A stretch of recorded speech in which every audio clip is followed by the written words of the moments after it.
پیارے دوستوں، السلام علیکم۔ میرا نام طارق نصیر ہے اور اس وقت آپ ملاحظہ فرما رہے ہیں میری تحریر کردہ نئی کتاب سٹیزن گھڑی کی تاریخ۔ تو آئیے دوستو، اب ہم اپنی اس ویڈیو کا آغاز کرتے ہیں۔ سٹیزن گھڑی کا تعارف اور تاریخ۔ سٹیزن گھڑیوں کی کمپنی کا صدر دفتر جاپان کے دارالحکومت ٹوکیو کے کاروباری علاقے نشی ٹوکیو میں واقع ہے۔ Citizen watch company limited Japan کا قیام سن 1930 میں عمل میں آیا تھا اور سٹیزن گھڑیوں کی صنعتی پیداوار کا آغاز بھی اسی سال ہی شروع ہوا تھا۔ سٹیزن واچ کمپنی کا قیام جاپانی اور سوئس سرمایہ کاروں نے مل کر سن 1918 میں جاپان کے صنعتی شہر یوکوہاما میں اپنے قائم کیے جانے والے ایک صنعتی اور تجارتی ادارے جس کا نام شوکوشا واچ ریسرچ انسٹی ٹیوٹ تھا سے کیا تھا،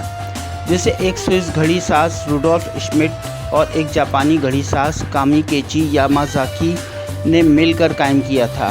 روڈولف شمڈٹ نے سن 1912 میں اپنے گھڑی سازی کے اس صنعتی اور تجارتی ادارے کا آغاز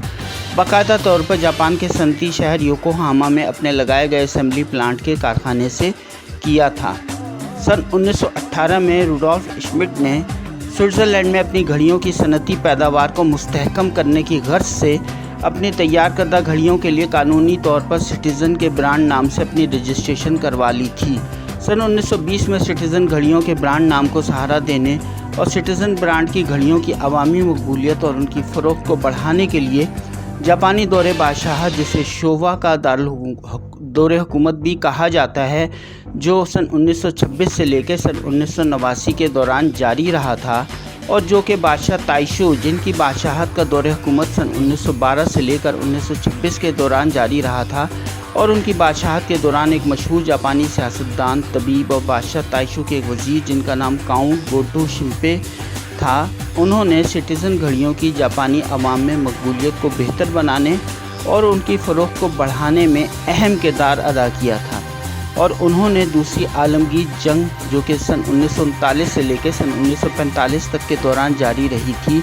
تک سوئٹزرلینڈ سے جاپان تک گھڑیاں بنانے کی جدید ترین ٹیکنالوجی کو منتقل کروانے میں بھی بے حد اہم کردار ادا کیا تھا۔ سٹیزن کی ایٹمی گھڑی کی ایجاد۔ سن 1993 میں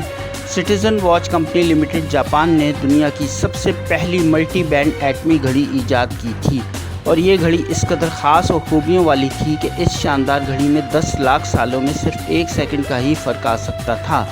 سن 2010 میں citizen watch company limited Japan نے اپنی تیار کردہ گھڑیوں میں ایک 3 پرونگ کوارٹز کرسٹل ٹورسینل ریزونیٹر اور ایک کرونو ماسٹر کی مشین متعارف کروائی تھی، اور اپنی گھڑیوں میں ان دونوں مشینریوں کی تنصیب شروع کی تھی، جن کی تنصیب سے سٹیزن کمپنی کی تیار کردہ گھڑیوں میں وقت کو درستگی سے دکھانے کی کارکردگی میں مزید بہتری آ گئی تھی۔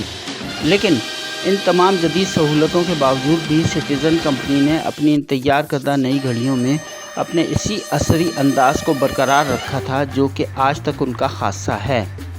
سٹیزن کی تمام گھڑیوں میں اسٹیل کے بریسلٹ، چین، کلپ، ہک اور لیدر اسٹریپ لگائے جاتے ہیں، جنہیں پش بٹن ڈپلائمنٹ کلیسپ یا DCP بھی کہا جاتا ہے۔